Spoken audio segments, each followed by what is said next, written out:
metodus labai rimtus, kuriais remdamiesi galime tai padaryti, papasakoti apie gimnaziją.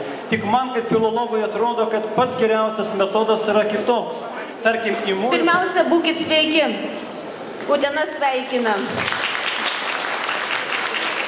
Malonu matyti jūsų šiandien tiek daug, mėly kolegos, bičiuliai. Jau pašalinusi juos šį inovatyvumu, reiklumu ir puikiais mūsų mokymosi rezultatais pasižyminti mokymosi įstaiga taptų viena geriausių ne tik buvusioje Utenos apskrityje, bet ir visoje Lietuvoje. Nereikėtų aklai tikėti žurnalas Veido skelbiamais reitingais, nes kriterijai, pagal kurios sudaromas šis vertinimas, pilnai neparodo tikrojo mokyklos veido. Vertėtų atkreipti dėmesį, kad ne visi gabiausi mokiniai iš karto pasirenka studijas aukštosiose mokyklose.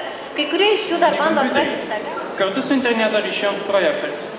Taip pat turime 2 kabinetus su elektroninėmis išmaniosiomis lentomis, modernų posėdžių kabinetą ir šiuolaikišką mokytojų kambarį, bei elektroninę balsavimo sistemą OptiVote, kurią ką tik naudojate. Esu tvirtai įsitikinusi, kad mūsų gimnazijos mokinių savivalda yra neatsiejama kasdienio mokyklos bendruomenės gyvenimo dalis. Mokinių savivalda yra teisė ir laisvė savanoriškai priimti visai mokyklos bendruomeniai reikšmingus sprendimus, spręsti įvairius klausimus, organizuoti mokinių veiklą.